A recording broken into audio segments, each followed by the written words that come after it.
Have a seat on your porcelain throne. It's time to talk some shit on the Powell Movement.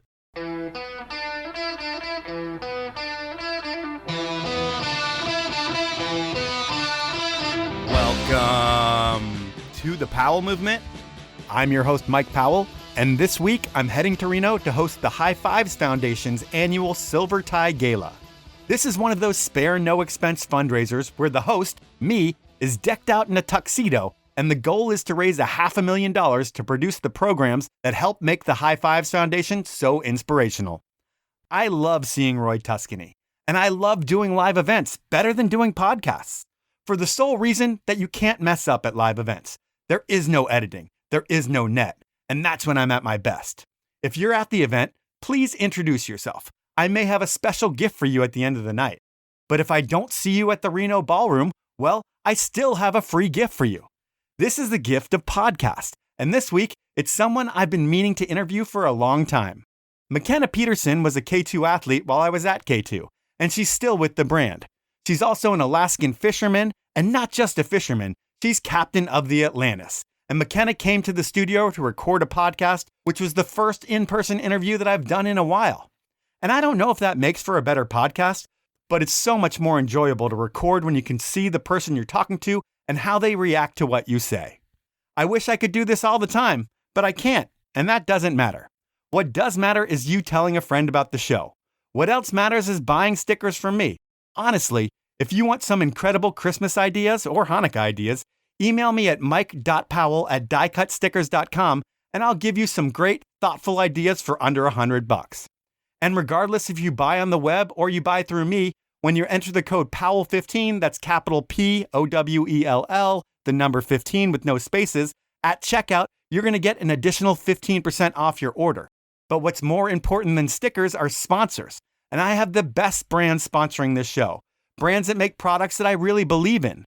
And without them, well, I wouldn't have a podcast and I'd have to get another job. Wait, I already did that, but let's not talk about that anymore. What I should talk about are the best brands, and I work with the best in the business. And they are Elon Skis, Outdoor Research, Best Day Brewing, Stanley, Insta360 Cameras, and Thermic and Dissent Socks. Now, it's time to chat with McKenna Peterson. You're looked at as the voice of reason in a lot of groups, and these days, while you always seem calm, cool, and collected, what's the story of you breaking 3 cell phones in 2011? Oh, that's really funny. Thank you. That's a nice compliment. Oh, you're welcome. I do feel like I'm pretty good at being calm, cool, and collected, but that being said, I can lose my temper. Okay. It definitely comes out the most on the fishing boat, but it happens. So sometimes cell phones get thrown against walls. Sometimes they get thrown in the ocean. It happens. It's fine. It's fixable. It's a nice way to let off steam. You've thrown a cell phone in the ocean before? Yeah, I've thrown a cell phone in the ocean before. That is crazy. I mean, it sounds fixable, but I mean, it's not fixable. You can't do anything. You'd lose all your contacts and it's so annoying. How many cell phones have you destroyed? And is that your go-to? Like you don't hit walls or anything, you just destroy your cell phone? I think that destroying a cell phone's probably better than punching a hole in a wall, you know? Well, no, I don't think so. The only issue with throwing the cell phone in the ocean is that it's not very environmental, creates a lot of pollution, not healthy for the ocean. Okay. So I gotta say, that's the negative side. How many cell phones? I don't even know. Wow. Not that many. Well, I've never seen you lose your temper, and that's a funny way to start the podcast, but it's time to talk about your knee, which is not a funny part. I think you heard it filming with MSP. Where were you and who was with you? Yeah, it was unfortunately day 1 of my MSP film trip to Mount Waddington, British Columbia. I was out with just Sam Cohen at the time. Michelle Parker and Hoji were coming in that evening. So Samo and I were out scouting, kind of checking out the snow, assessing, what we were going to get into for the next 3 weeks. And we ended up skiing a few lines. We stepped up to a bigger line. It was awesome. I skied great. I got to the bottom. I felt so good and on it and ready to go. Conditions were all time. And then we went up to ski a line next to it that was a little smaller. And I hit a chunk of glacial ice that I thought was POW. And it just buckled me. Blew out my knee. I saw the movie and you didn't make the credits. You didn't make the athlete list or anything like that. Is that a total bummer? I mean, was that the first trip of the year for you with MSP? So it was like you kind of had a whole season planned with them starting there and you don't make the movie at all? Exactly. I had put, all my eggs in that basket. I was really excited for the Waddington trip. I kind of helped the MSP guys with planning that trip and getting it all set up and choosing that was where we wanted to go. So I'd been really looking forward to it. Those mountains are beautiful. Those are some very impressive mountains. So at least I got to see them. Right. But it was hard not being in the film. There was no way for me to be in the film. I think I got 1.5 shots total. So it made sense for them to cut me. Yeah, you can't put you in with 1.5 shots. No, it would not have worked with the film story. But I saw the film 2 weeks ago. It was really good. Yeah, it was. I saw it as well. Yeah, I enjoyed it. It was kind of hard watching that segment. I felt FOMO and, I wish I was there. Yeah. But psyched for those guys. They had a great time. For sure. And then what did you actually do to your knee? Okay, so I ruptured my ACL. I did a partial of my MCL. I did 2 meniscus tears and my tibial plateau. Oh, wow. So that's a lot of things. And when that happens, is it like I blew my knee out right away and is it total pain? Can you ski down? Like what happens there? I knew right away, even though I had never done this. This was my first knee injury. I knew right away because I heard it pop. Okay. It was really loud. I didn't believe it. I was in a little bit of denial, but I knew right away. And I could not ski. I couldn't stand up. I couldn't really move. I was in a bit of pain. So I had 2 guides ski down to me, and they kind of helped me scoot my way down to the helicopter. Sam Cohen actually ran up the slope a little ways and helped carry me. Okay. Which was super cool. And got me out. It was really hard to get out of there. It was a helicopter ride to a 6-hour back of the truck dirt road. Oh, just bumping around. Plane to, I had my mom meet me in Vancouver and help me get home the rest of the way, which was a big help. So you don't go to the hospital in Canada, you go straight to the US and Sun Valley and jump in the hospital there. Exactly. And it's one of those things where you're putting your life on the line for a movie segment, but you're also doing it for your sponsors and it's all these things that you have to do. And these days, I heard Atomic is offering insurance to their athletes. I don't know if that's 100% true, but I read somewhere that was happening. And it was like, whoa, that's a game changer for the industry. And it's like a paradigm shift to how things have always operated. But for you, you put it all on the line and then you have to take care of this all yourself. There's no pennies coming from sponsors to help you out, right? Exactly. But on that note, Atomic is offering insurance to their athletes. It's through Blister Plus. Okay. I actually have it. I signed up and purchased it last October. Oh, so that worked out for you. So that worked out for me. What is it, 20 grand or something, like straight up? Up to 25 grand. I am insured through my fishing company as well. So the Blister Plus insurance is just covering my deductible and my out-of-pocket maximum. So at the end of this whole knee debacle, I will have spent $0. That's amazing. So the Blister Plus thing, I did see it at like some of the different movie premieres. How much do you have to pay to get that 25 grand worth of insurance? Oh, I think it's just under $400. Okay. It's like $380 or something. And then how much did they pay out for you think? I think it'll end up being around $5 grand. Okay. You don't get the whole 25 grand and they probably know that's going to factor in, but they pay your deductibles, co-pays and all that crap. Yep. You send in receipts and you're good to go after that. Exactly. Just send in receipts, tell them what I paid and they reimburse me. And then is the thought process, you're going to rehab your ass off and you're going to catch the tail end of fishing season? Yeah, I had that thought for a minute. And then I kind of, reality hit that there was no way I was going to be able to go fishing this summer. Well, it seems like, 10 weeks out of your first surgery, there were complications. Was it just pain, stiffness? What was going on with you? Both of those, pain and stiffness, pretty intense pain. And my range of motion was actually decreasing. Oh, wow. So my range of motion was getting worse and it felt like a mess. I was on crutches for, 10 weeks. Probably 12 weeks total. Yeah. And couldn't walk. So we went back in, we cleaned up my knee. I did a scope, did a manual manipulation. And after that, we've been improving. When I saw you roll up here, you got out of your huge truck, which is probably perfect for a person with a knee injury, climbing in and out of it. And there was definitely a noticeable, I won't call it a limp, but you could tell that you're not 100%. Ski season starting tomorrow at Wolf Creek, it sounds like, and it's going to happen all over the place. And I'm sure you're kind of going to have FOMO all over again. What does it look like for you? Are you writing this year off? Are you saying I might ski a little bit in March? What's going to happen? I think I'll be cleared to ski end of January, beginning of February. Okay. I'm going to go into it slowly. I have no sponsor obligations in terms of, filming or being a full potential athlete. So I'll just go into it slow and kind of take it day by day and see what happens. And no sponsor obligations, but when you have to call those sponsors and you tell them like, hey, my season's over, I didn't even get to film, how hard of a phone call is that for you to all the brands? It was a really hard phone call. I was super nervous to make those phone calls, and everybody was incredibly supportive.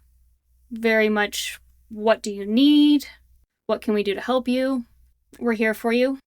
And when you think about the brands, do they invest in you in like multi-year deals so you don't have to worry about it? Because I'm sure in the beginning it was like 1 year, 1 year, 1 year, and you're like, please just give me 3 so I don't have to worry about things.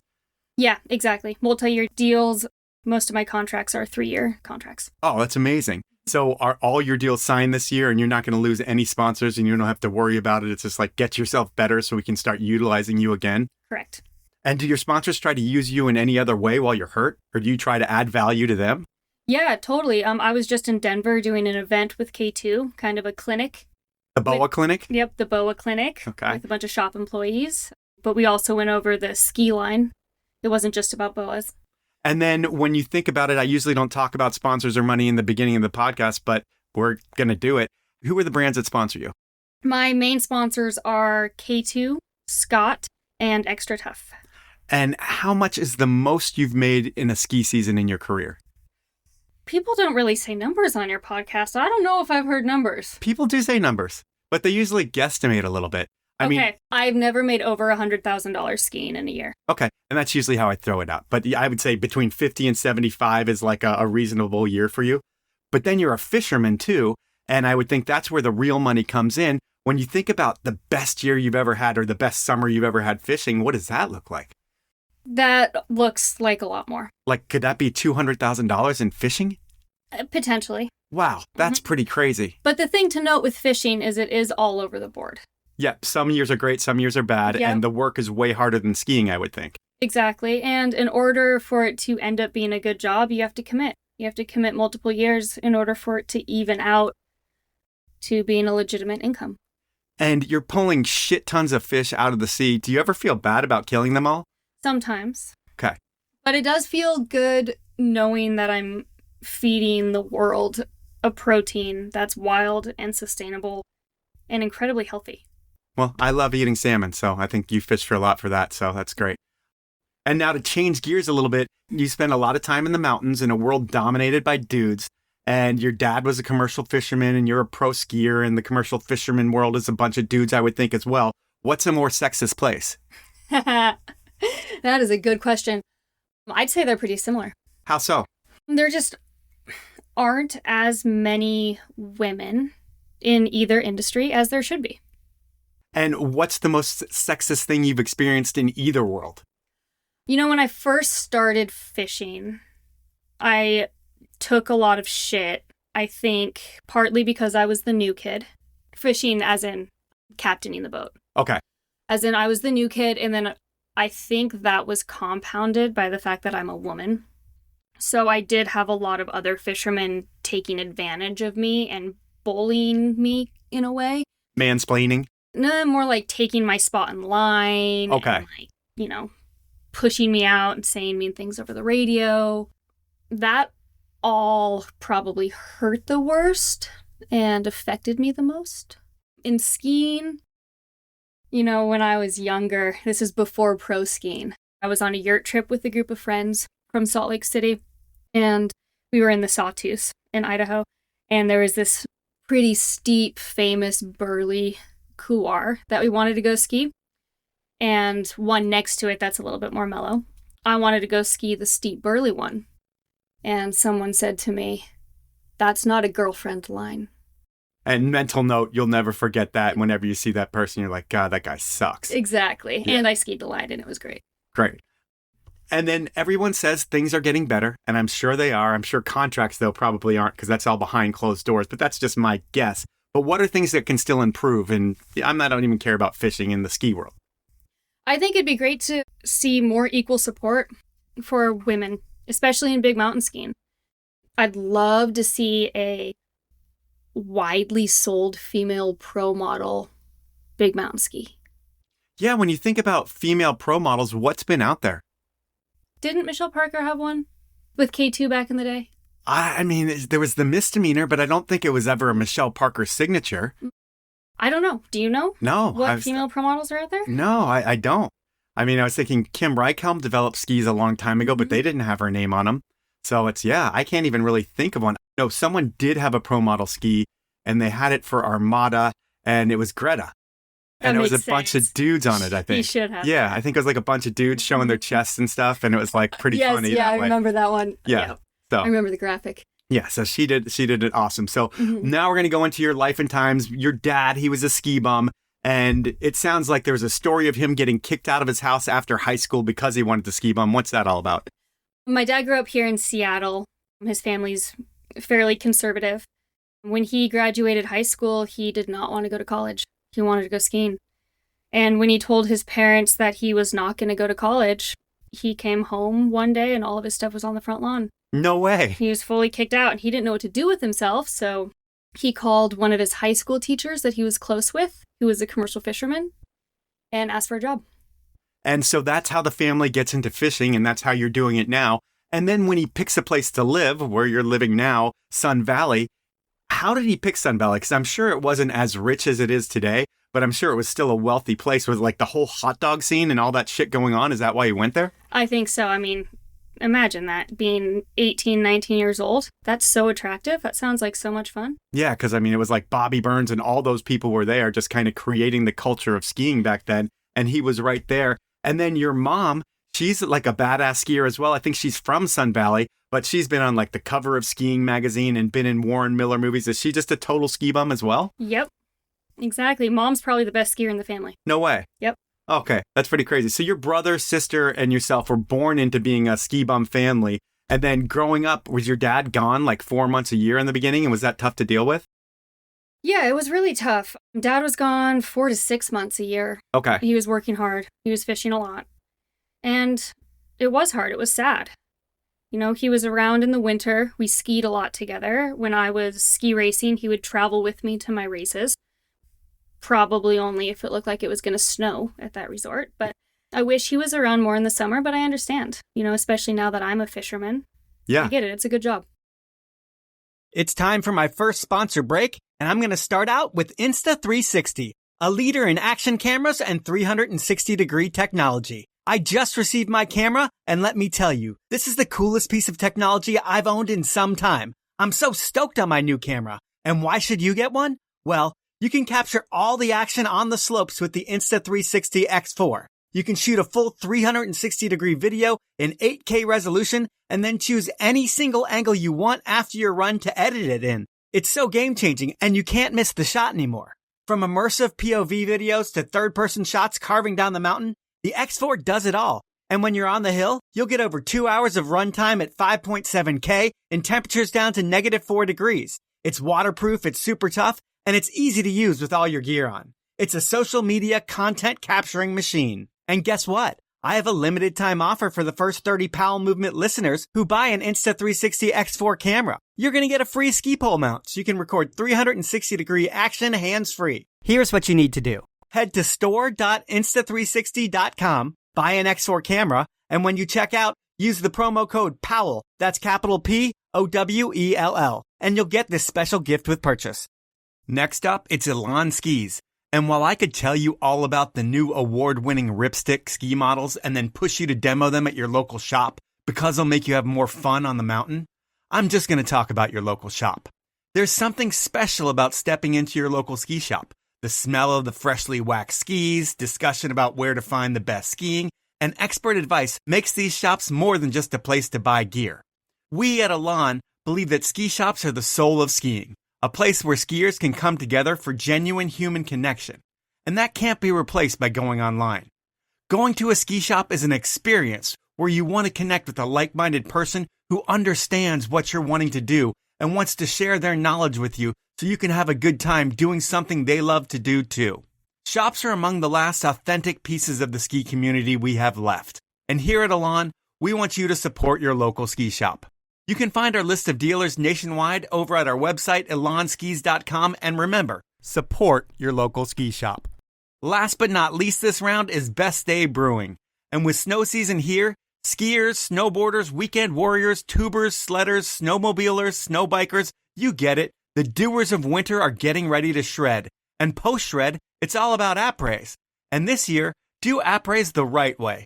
Forget about the calories, forget about the alcohol, forget about getting in trouble on the way home. Because with a beer from Best Day Brewing, you get all the flavor of your favorite beer, whether it be a West Coast IPA, a hazy IPA, a Kolsch, an Electro Lime, or my new favorite flavor, Nature's Pills. And you don't have to worry about anything but having your best day ever. Blind taste tests have proven that you won't be able to taste the difference between a Best Day and your favorite alcoholic beer. Really, the only difference is you're going to notice how good you feel in the morning after drinking a Best Day, and you're also going to remember what you did last night, which is almost as refreshing as a Best Day itself. So the next time you're at the store, pick up a 6-pack of Best Day, or order one on your next Alaska flight, or you can always buy some on Amazon or over at bestdaybrewing.com. Those are my sponsors. Now let's jump back into the podcast. You get into skiing early on, and is there a point in your ski life when, you probably started like 2, 3, 4 years old, but is there a point where everything clicks and you're like, I love this and I'm going to make this a big part of my life? Yeah, that actually didn't happen until later. I mean, skiing was always a big part of my life. And I think because we grew up going to the mountain almost every day, I just thought that was normal. And that's just what you did. So I always skied. And then the point where I decided that I wanted skiing to be a big part of my life and kind of what rules my life was when I was 19, 20 years old. Another thing that you did was ballet, and you were like a serious ballerina. It sounded like you did that up until college a little bit. Was that something where you thought maybe in life that you might be a professional dancer? I did, actually. When I went to college initially, I was pretty into the idea of trying to be a professional ballerina. So first year of college, I was dancing, and I was looking at my options for trying to dance with a company professionally. And that was around the same time that I kind of got burnt out, got over the dance scene, simultaneously was getting really into skiing and discovered big mountain competitions and had a big life switch. When you look back now, with all that you did with ballet, did that help you become a better skier? 100%. Just balance? No, I mean, the body awareness, the strength, so many aspects of ballet translate into all other sports. Okay. It is a great foundation for being an athlete. And then what makes you better at skiing, even more than ballet, is ski racing. And when did that start for you? I started ski racing, I think, when I was in 5th grade. And you're in a place where there's like, I think, Peekaboo Street and Reggie Christ and Zach Christ. You've got so much talent. There's races coming through town and everyone's accessible. I mean, do you know those guys and are you able to interact with all the pro skiers of the day? Yeah, I remember interacting and skiing with Peekaboo Street a few times when I was a kid and just being in awe of her. Just like after she wins a medal and... Exactly, and her big long braid and just like the way she skied and how powerful she was. It's like, wow.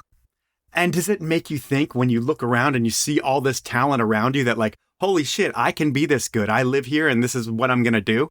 Yeah, exactly. And when I was in high school, I was still on the track of, I want to be a ski racer. I thought that's all you could do was skiing at the time. And it was almost. And, yeah. I mean, unless you're in the park, I guess, because you're not that old. Right. But I wasn't good enough. When do you realize that, hey, I'm not as fast as I really want to be, and I've put my whole life into this, and I'm just not good enough? Because you have to make that realization, right? It was actually my 11th grade math teacher. The guy was kind of an asshole. He pulled me aside one day after class and said, "You are missing way too much class for ski races. What are you doing?" And I explained that ski racing was a big part of my life, and that's what I wanted to do. He asked what my results were. Your best is like 15th on the FIS level, right? Exactly. And he said, "Are you going to make the U.S. ski team?" I said, kind of had the realization for the first time of, I probably won't. I'm probably not going there. And oof, that was a gross feeling. That was kind of my first big realization of failure in my life. Like, I don't think I'm going to make it. I'm not going to do this. And so do you just hang them up right there in 11th grade? No, I kept ski racing, but I was ski racing with the thought in my mind of other things need to be priority, like my academics and my education, trying to go to college, and dance. Well, screw academics. You're in Sun Valley and people party there. I know you partook in it. What the hell's a canyon party all about? Oh, that's awesome.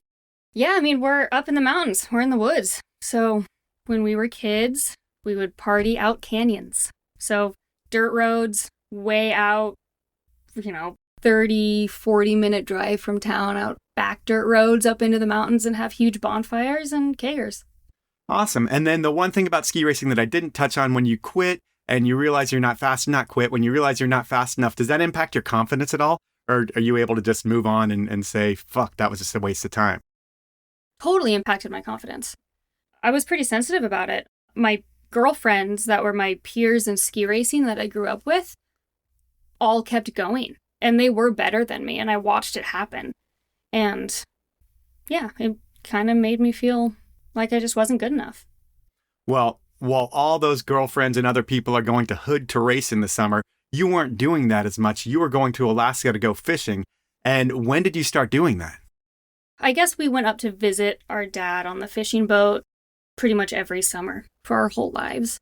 So I'm not even sure when I started working, but when I was 18 years old, I started getting paid a full crew share. Okay. So that's when I became like an official employee of the boat. And we said there's real money to be made in fishing. And was college something that was all up to you to pay for? And is that where fishing money goes, is to pay for school? Exactly that. I paid for college out of my own pocket with money I earned fishing, which is something I'm really proud of. Yeah, I mean, not too many people do that. I definitely didn't. And you end up going to like an awesome school, Boulder. I think you raced on the club team there. And I never get club level racers on the podcast. When you do that, is it just so much more fun because you don't care about winning? That was so much fun. Such a great group of people and pretty competitive. For being the club team, I thought it was going to be more partying than skiing, but it was really competitive skiing and partying. So we had a great time. And then outside of the races, are you a weekend warrior just going to all the different resorts in Colorado and seeing what's fun? Yeah, that's why I ended up having to leave Boulder. I only went to University of Colorado for 1 year. I would drive up to the mountain on the weekend, and then on Sunday I wouldn't want to drive back because traffic was bad.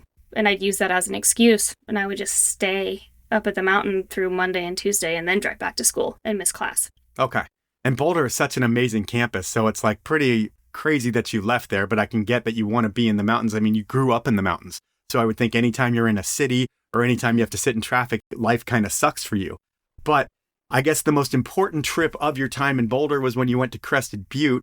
And that's why I think you went for the extremes. Did you watch the contest and like who was competing that year? Oh, I don't even remember. I do remember Laura Ogden was competing. I watched her the first day I watched her ski and was like, whoa, I don't know if I can ski like that. And then I competed as well and I qualified for the finals. Oh, sick. And I actually ran after her in the finals. So she was getting ready in the start gate, getting ready to go. And I was all nervous and couldn't believe that I was up there with somebody that I was watching ski at such a high level. And those events aren't like go for the jugular. Everybody's kind of cheering everybody else on, picking out lines. And it's like a fun kind of event, I would think, all around, especially at that time.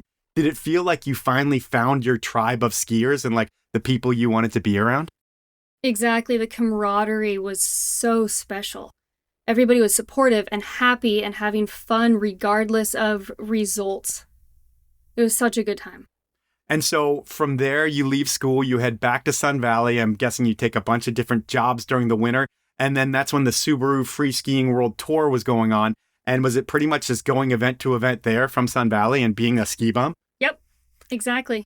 And doing that, do you have to qualify to be on the tour? Or did getting into the extreme finals qualify you for that tour? Or how did that work? There was a qualification for every event.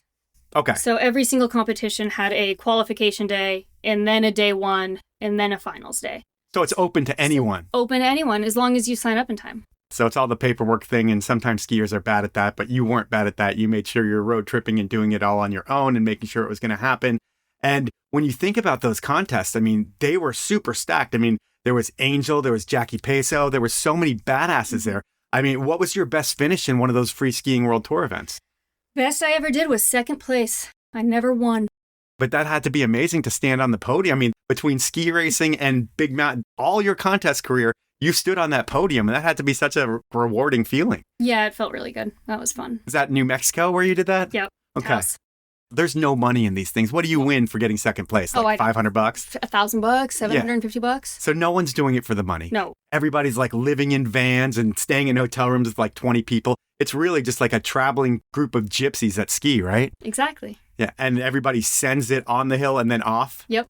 Was there any trouble off the hill of just from partying? I mean, a little bit, but it wasn't that bad. I think we were always pretty respectful of where we were and where we were staying and of each other.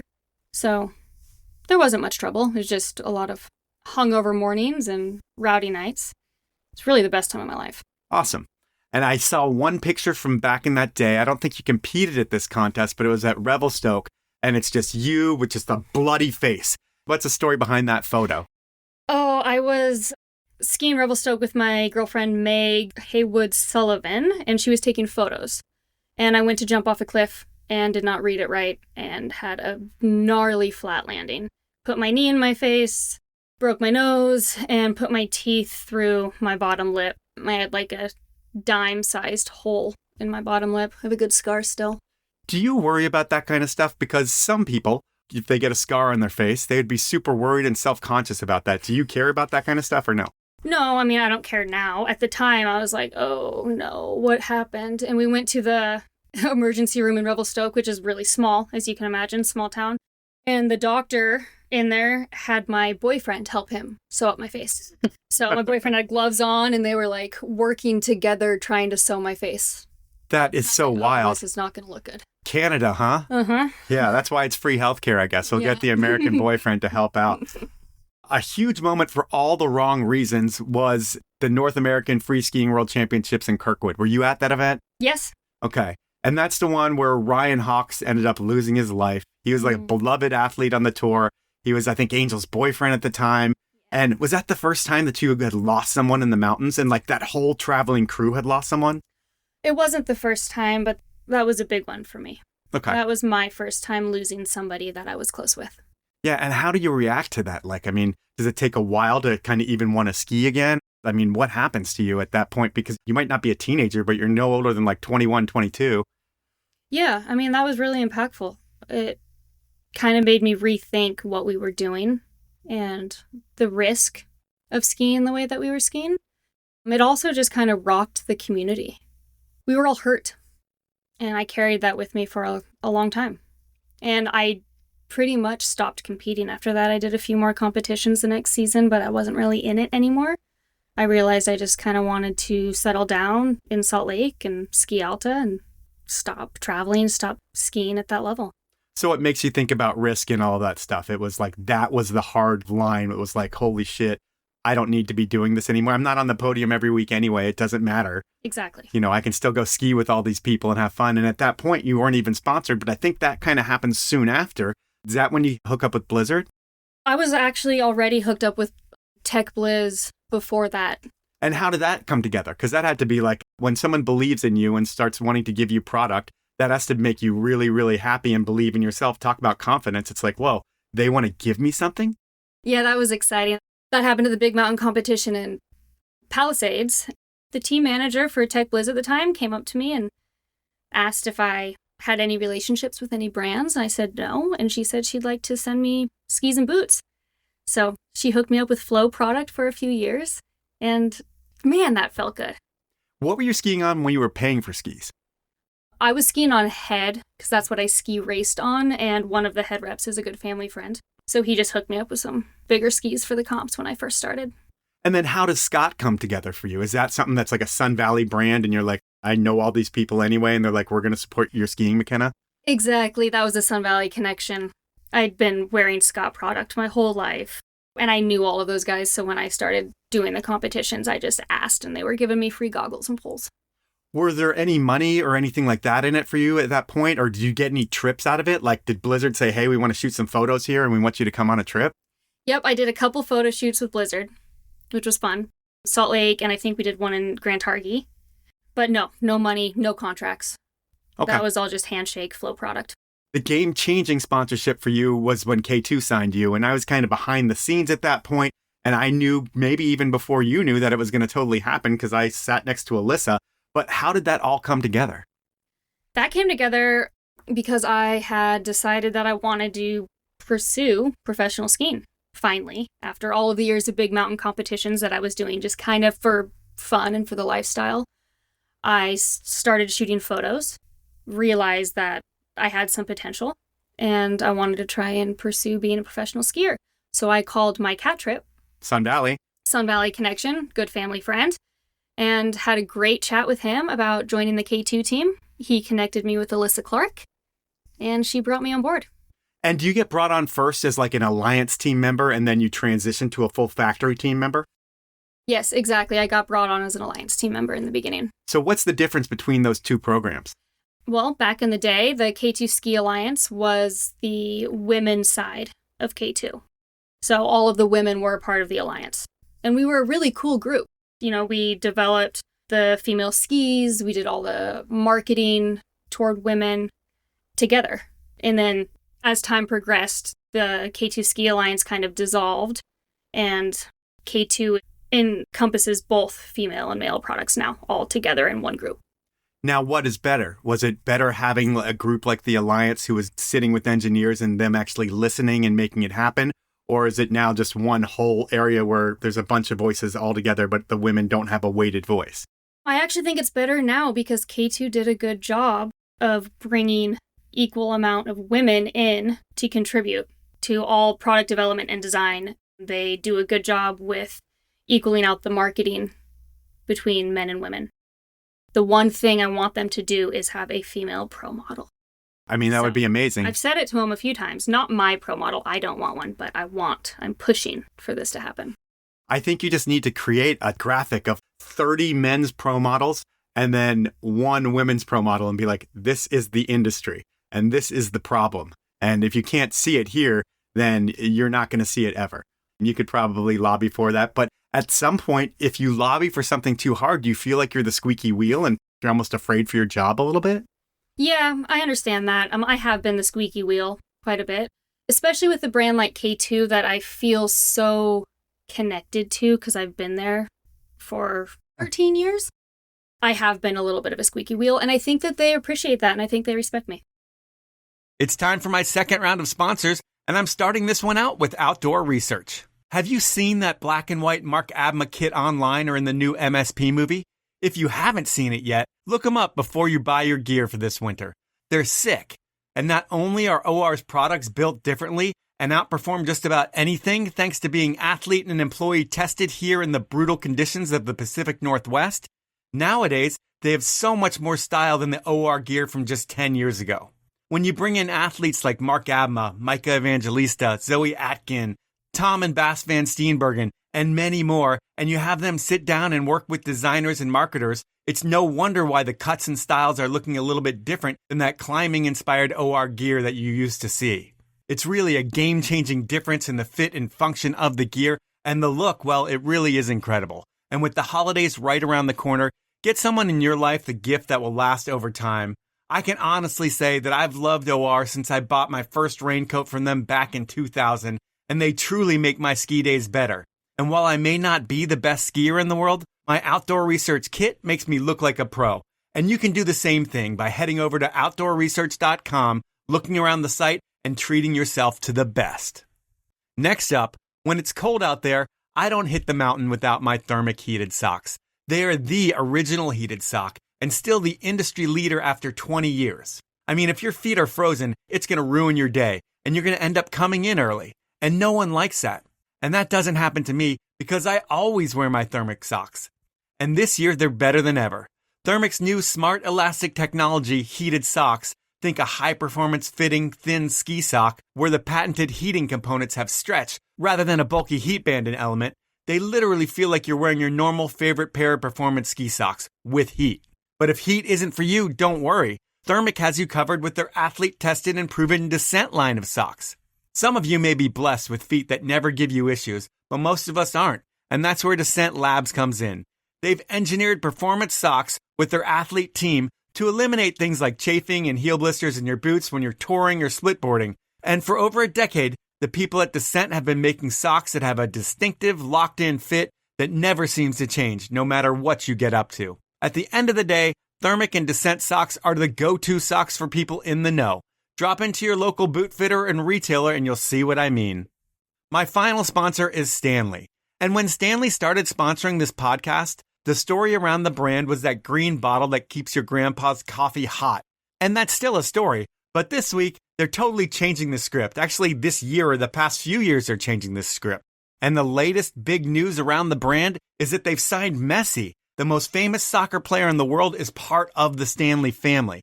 And while Stanley still sponsors me and Matchstick Productions, and most likely a snowboard movie that I don't know about, they've really matured as a brand over the years. I mean, they are the hottest or coldest cup in the world, and it feels like it.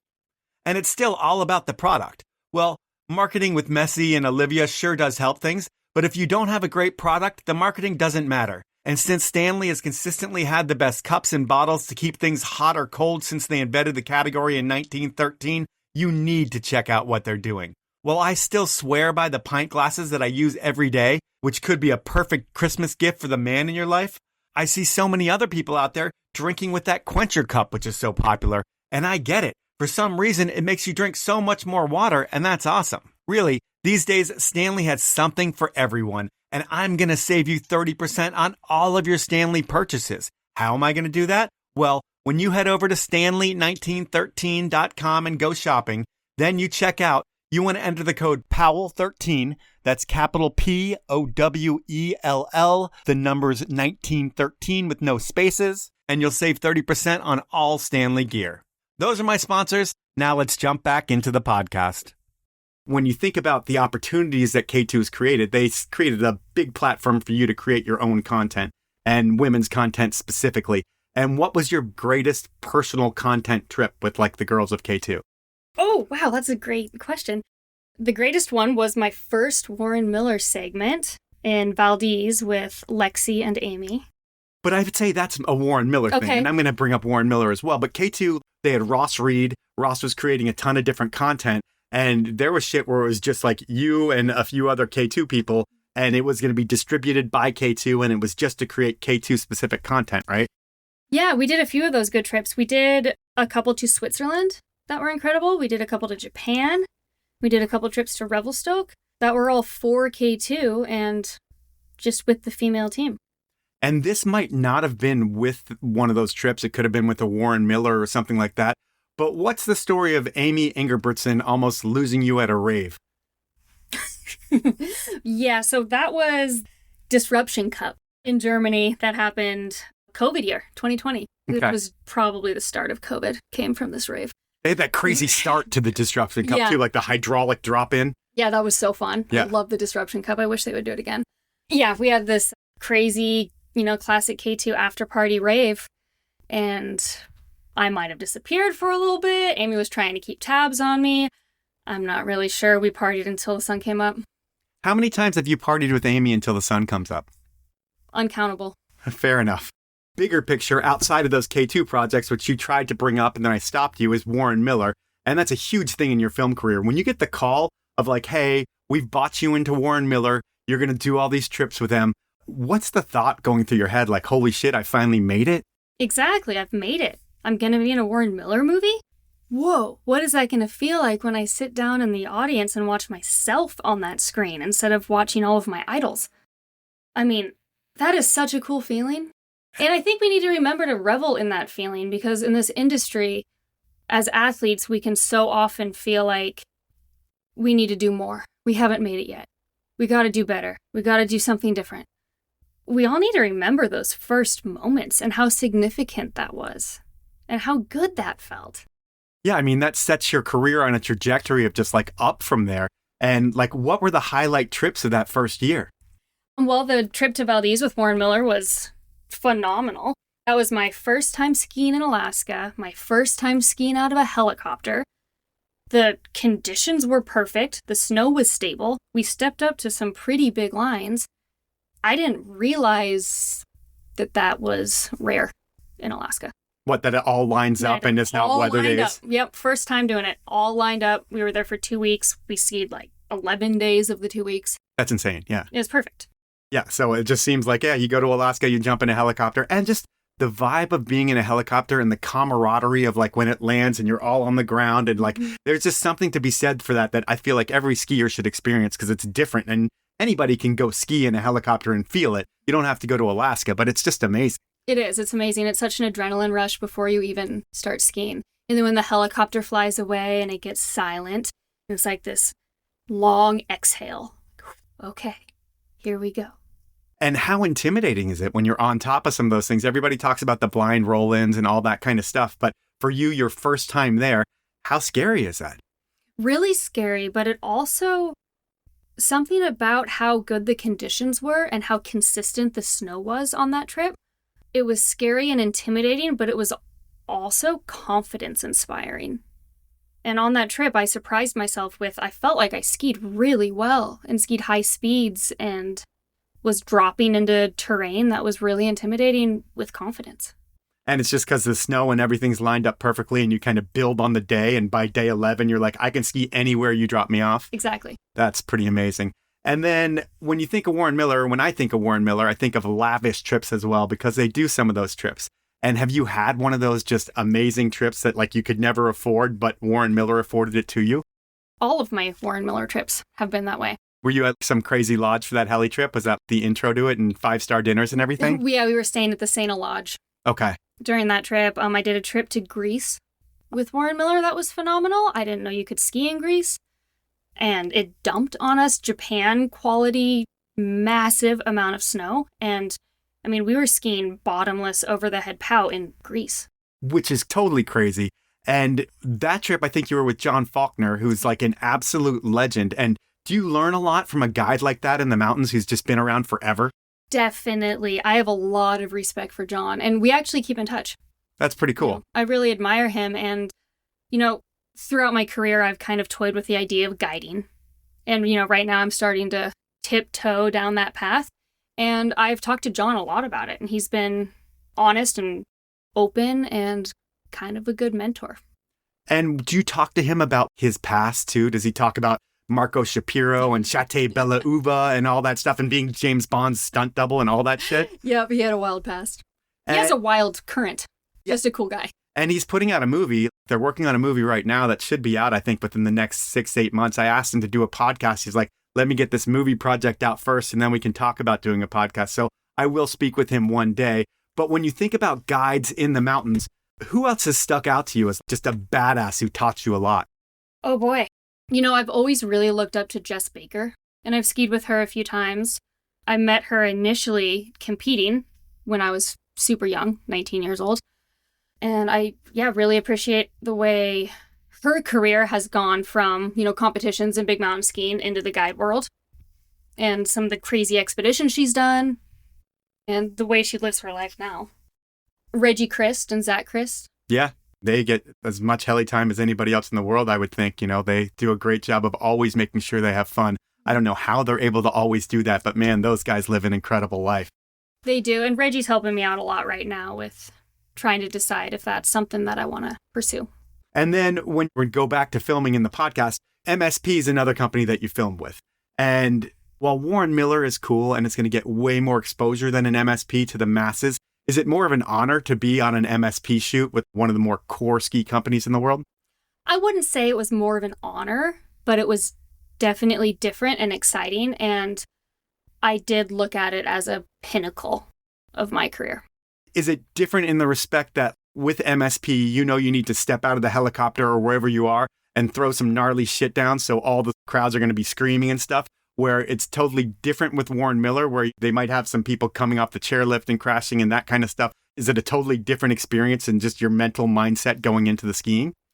Oh gosh, not really. I actually have that mindset no matter what I'm doing when I'm filming, I'm going to throw down to my best ability based on the conditions and the terrain and where I am and who I'm with.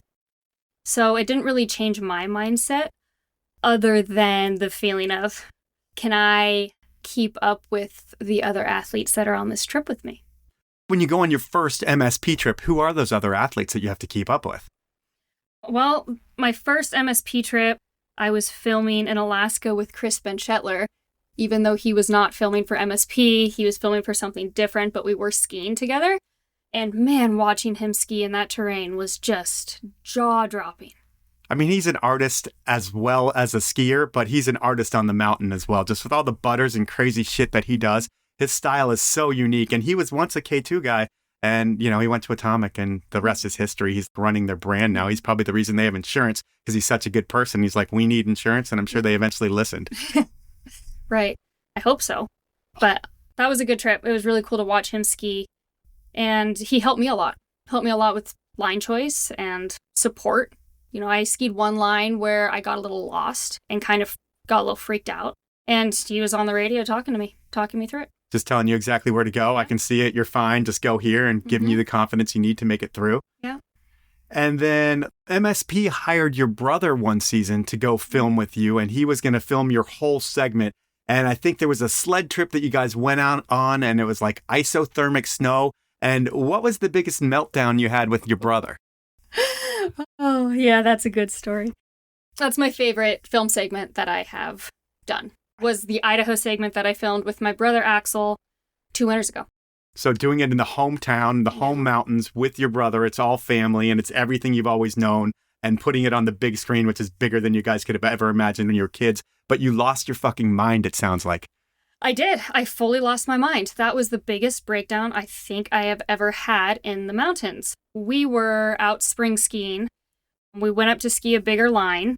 We knew that the snow was going to go isothermic by the end of the day.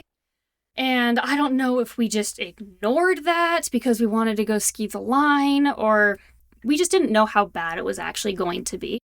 We rode snowmobiles 8 to 10 miles back in the backcountry, went up, hiked up, skied, got back to our sleds around noon, 1 p.m., and trying to get the 8 to 10 miles out of the backcountry back to the truck took 12 hours. Oh my God.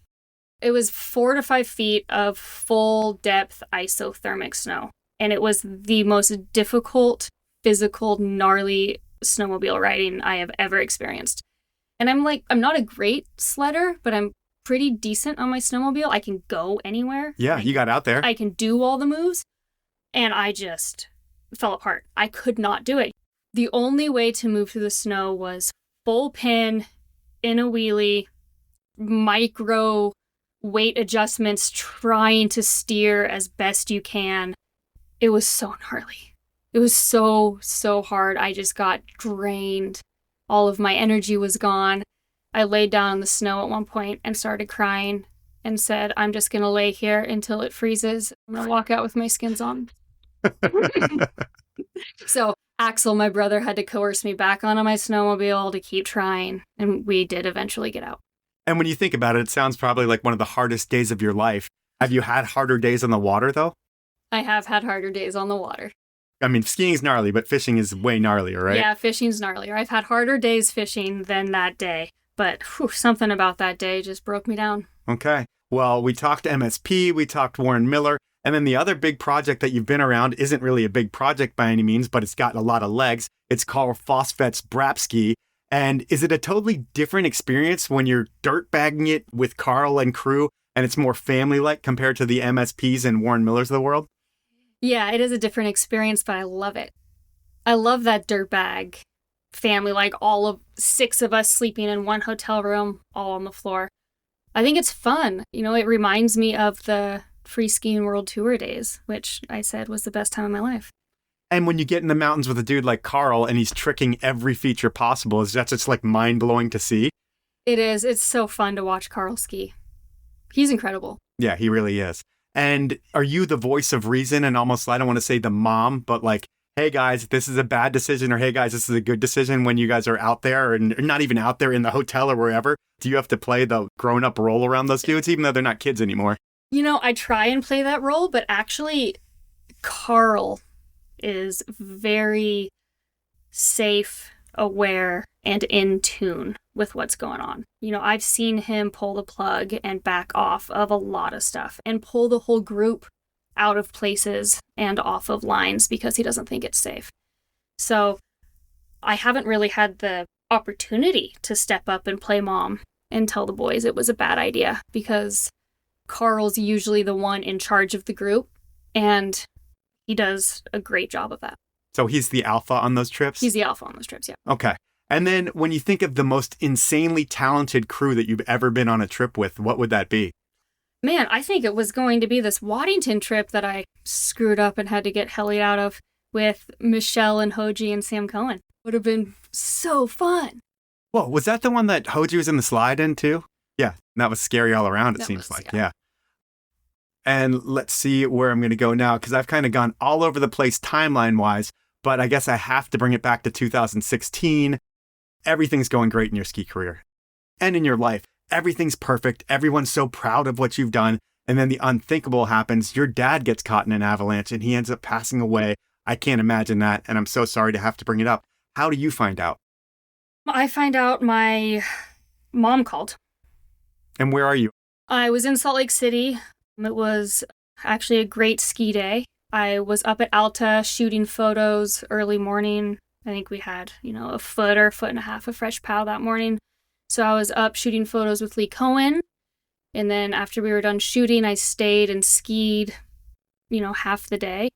And when I got back home to my place in Cottonwood Heights, I got a phone call from my mom saying that there's been an avalanche.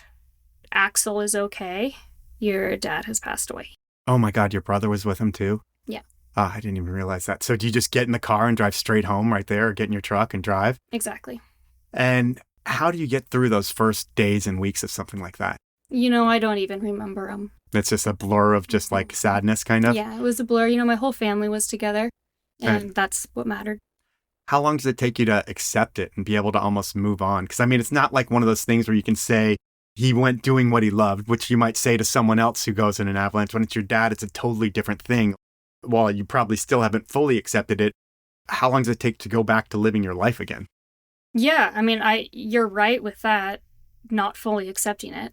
I don't think I ever will. Yeah, It's just my reality now. Yeah. Whether or not I accept it.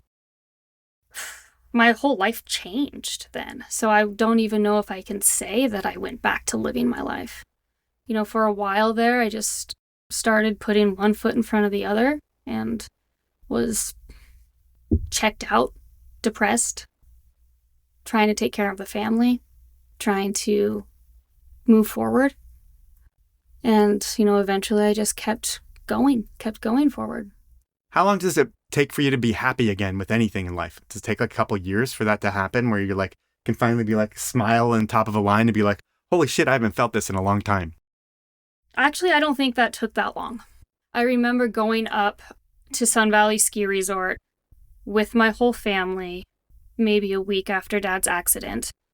And the ski patrol got us on the lift early, and we went up and watched the sunrise from the top of the mountain. And then skied down together. Super cold morning, perfect corduroy, perfect snow, just arcing turns. The four of us spread out on one run with no other people. That was a good feeling. And that was, it was about a week after Dad had passed away. We were all in a fog. That morning, we were giggling, we were smiling, we were hugging. We all had our skis on edge and had that feeling. Things like that help.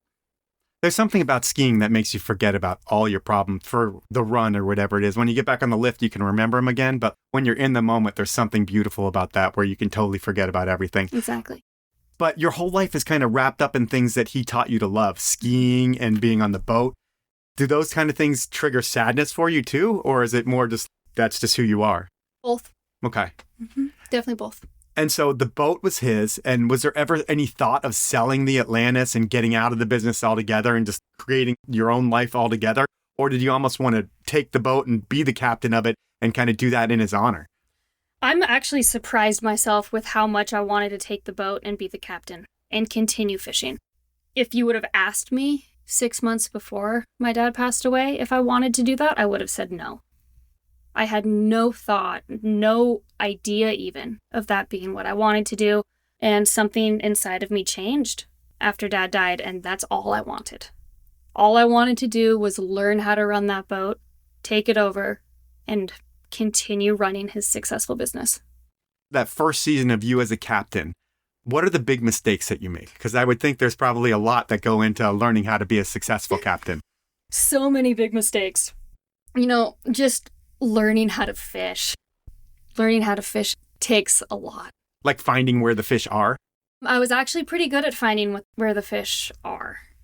It's amazing how much you learn without realizing that you're learning.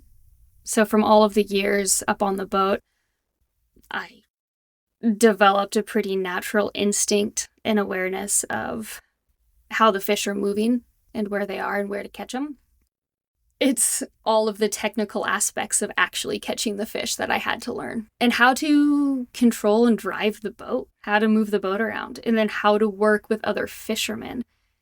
They're like truck drivers, right? But on the water? Yeah, kind of. Yeah. A little bit more interactive. There's an etiquette to it that you need to learn.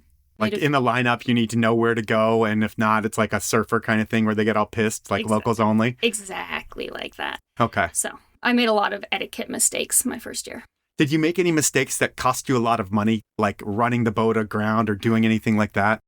No, I've never run the boat aground. I've never hit anything with the boat, knock on wood. Yeah. I'm a pretty good boat driver. But I did tear the shit out of my net the morning of a massive fishing day. Like record-breaking, legendary day of fishing where people were making $150,000 in one day. Whoa. Type of fishing. I destroyed my net that morning and did not get to partake. Oh, no. How much does the net cost? Well, that was fine to fix. Okay. It was fixable, but it took us all day to fix it, and I missed out on the fishing, so that was the big cost. That's such a bummer. What's the worst situation that you've gotten yourself in boat-wise? Like, just the scariest, like, holy shit, I can't believe we're here and I got to get us out of it. I've been in some pretty big storms.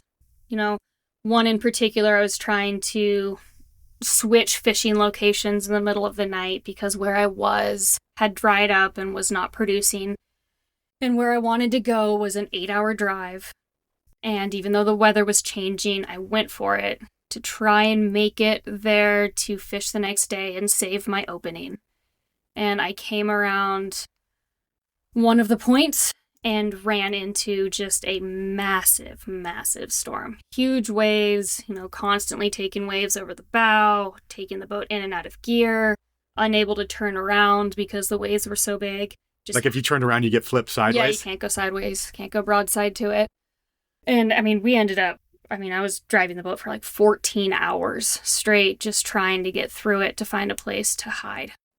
Does anybody else get to drive the boat when you're captain, or is that like your role? Every once in a while, yeah. The crew drives the boat, but not in situations like that. Okay. Not anywhere technical. That's the scariest situation on the water. What's the scariest situation you've had in the mountains? Oof.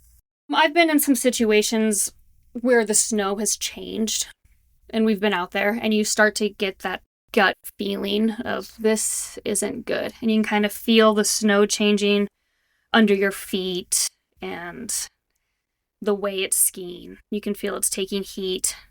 And you just get that feeling of we need to get out of here. Those are some of the scariest moments I've had in the mountains.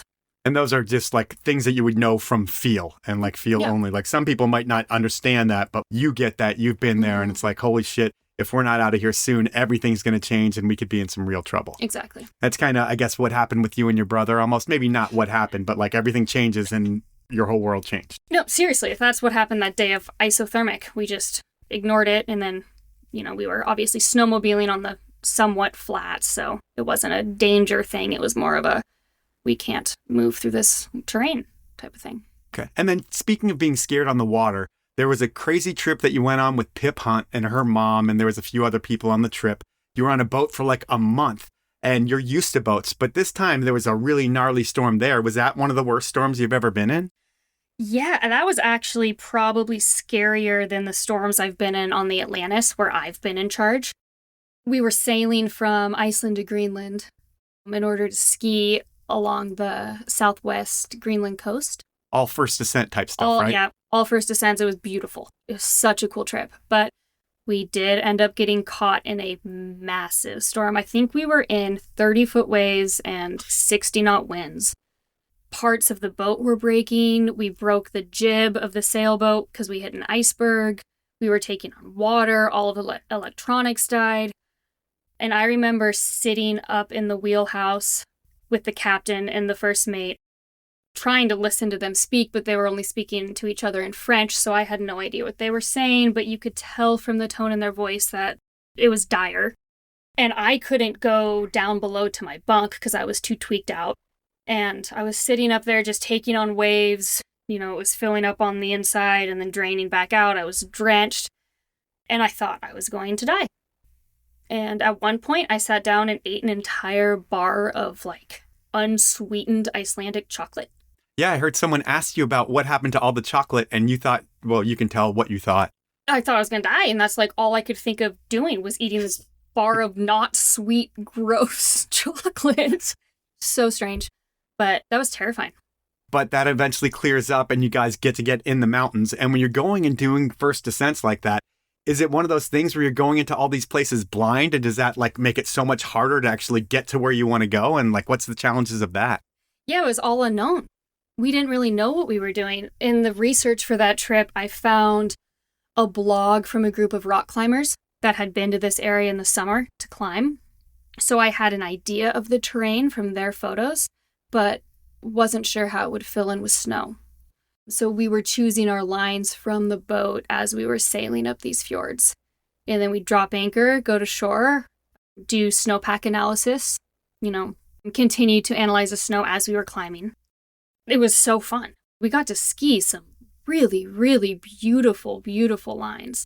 Sounds like the trip of a lifetime, like skiing all the way down to the water. All the way down to the water, 3,000-4,000 vert, coulees or big panels.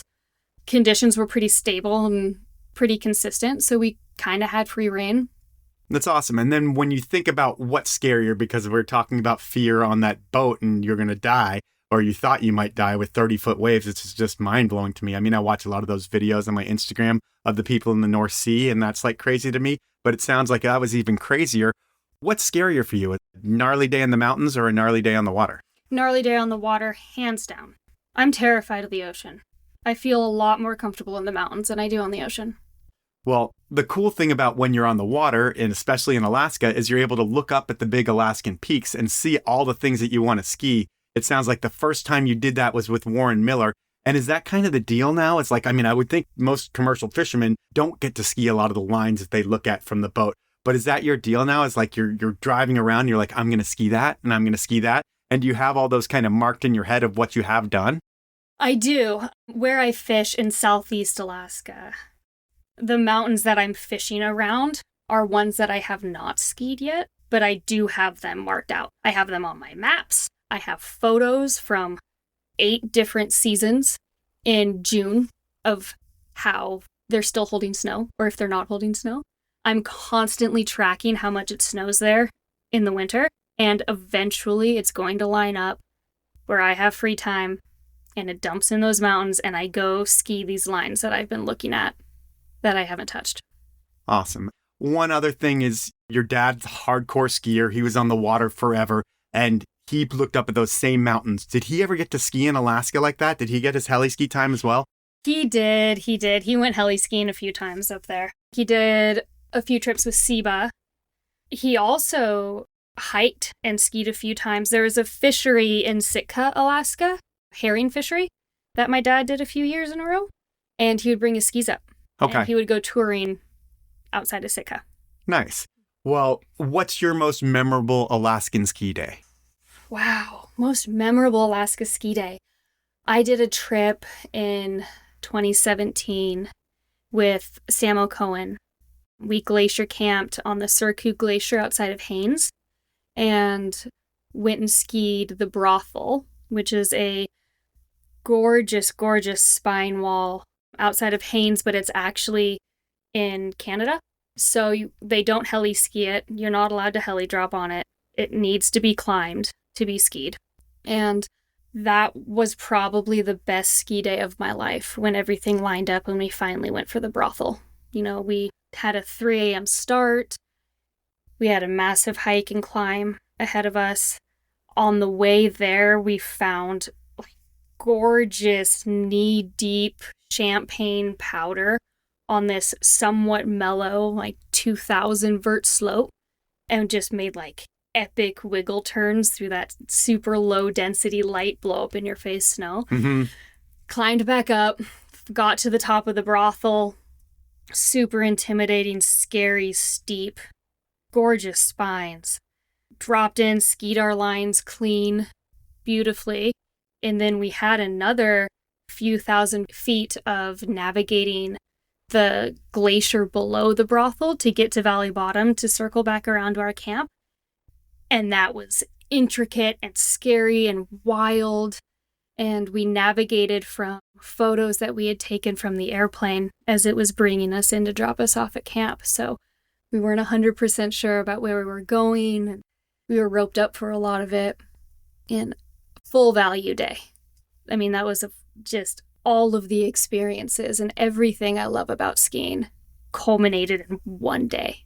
That's pretty amazing. And I have to ask about nightlife as well before we end this thing. And what's your biggest, most fun night? I know it's so hard to pick one or two nights, but when you think about the depth and breadth of your career, what was the biggest, most fun thing that you can remember? Oh, well, since you brought up that rave in Germany, that is the only thing that I can think about right now. That was a wild evening. That was so much fun. There was a guy doing tattoos in the corner. There were bottles of Jaeger being poured down ice luges all over the place. Crazy music. Was that a K2 party? It was a K2 party. Okay. What was not a manufactured party, but just you and your ski tribe going out, and you might not have thought it was going to be a big night, but then so-and-so goes to jail and it was the craziest thing ever or something like that. Oh my gosh. You're throwing me off with this question. Let me circle back to that one. There's no circling back because it's my last question. God damn it.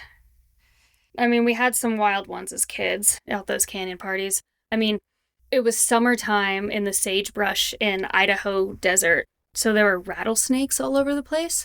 And somehow rattlesnakes would end up circling around the kegs. So you'd go to pour a beer and there'd be a rattlesnake just coiled up. Yeah, that's crazy. Right next to there.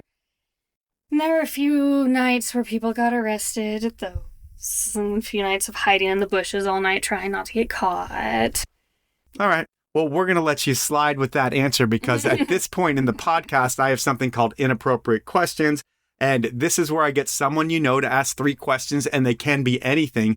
This week, I was able to get a former K2 teammate of yours and a current badass, I think she's still with Atomic, Amie Engerbretson, to ask the questions.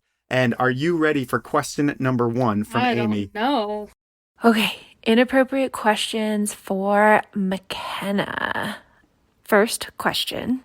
Can you, McKenna, please explain your connection to and love for Thunder Pussy?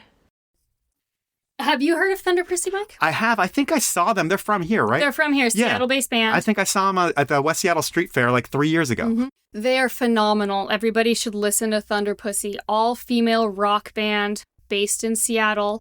The lead singer is my childhood best friend. No way. Besides, yes. Oh, that's so cool. And what's the story of after a Thunder Pussy show, you and your sister camping and sleeping in Alfredo sauce? My sister Dylan and I went and saw Thunder Pussy up in Bellingham, and then the next day decided we wanted to go ski Mount Baker, the actual Mount Baker, not the ski resort. So we drove up to the mountains and hiked. We were pretty hungover from the Thunder Pussy show. So we hiked halfway up Mount Baker, set up a camp, slept in a tent, and we had one of those, camping meals that you add hot water to eat. We had chicken Alfredo pasta that we were sharing. And we had poured the water in, sealed it up, and we're letting it steep to get it to cook. And we put that in the tent while it steeped, and we were just hanging out outside, watching the sunset. I got really excited and jumped in the tent without thinking about the chicken Alfredo. And I landed on it, popped the bag. It exploded all over my sister's sleeping bag and her side of the tent. And we ate what we could, picking it up off the sleeping bag to get our nutrients for summiting the next day. And she ended up having to sleep in chicken Alfredo. I can imagine she probably didn't sleep at all. No. Let's jump into your second inappropriate question. Next question. McKenna, what do you do when you're on the fishing boat and you catch your first salmon of the year? So this is a tradition that my father started. Okay. When he catches the first sockeye salmon of the year, not just any salmon, sockeye salmon, he would bite off the nose. So I have carried on the tradition, and every year, the first sockeye that comes on deck, my crew pulls out, they get all excited, call me down from the top house, and I bite off its nose. And he's alive? Yep. Oh, wow. That's crazy. Yep. All right. Well, let's go into your final inappropriate question. Have you ever been involved with getting a very much minor into a club in Montreal? Yeah, we did a great trip to Montreal in maybe 2013, 2014 for IF3. Okay. K2 Ski Alliance all went together, and we brought Maggie Voisin. I think she was 15 at the time. Okay. And Alyssa, Amy, Lexi, and I came up with a way to get Maggie into the party. We snuck her into the bar. The funny part of the story is that we were all worried about her because she's 15 and we're bringing her into a ski party. Like a bunch of dudes. With a bunch, rowdiness. And so we had like a plan in place to make sure that she didn't drink and the boys stayed away from her. And we got into the party and Maggie was the most responsible person in the bar. She just has her shit together. She's dialed. She was totally fine. She ended up taking care of us. That's pretty funny. Well, that's Inappropriate Questions. That's the podcast. Your life and times are so interesting because you have two lives. You're the fisherman who works her ass off and like in the memory of your dad, and you're able to do that with your siblings. And then you have your ski life. And with that, there was racing in big mountain contests. And it wasn't like you were good at either of those in the contest scene. It was like you were just existing in it, but it gave you the drive to just keep going. And then at one point, you were able to figure out that, hey, I can make this a pro ski career. And you sure did that. And you still have a pro ski career waiting for you once you get your knee healed up. And that's pretty rad because you've been doing it for like 15 years, it seems like, on a paid level. So it's been nice that I was involved in just a tiny bit of your ski career. And thanks for telling me all about your story. And thank you for your time. Thank you. That was awesome.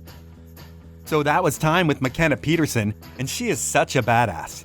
I mean, you watch her ski and it's all power and grace. But what's surprising is her size.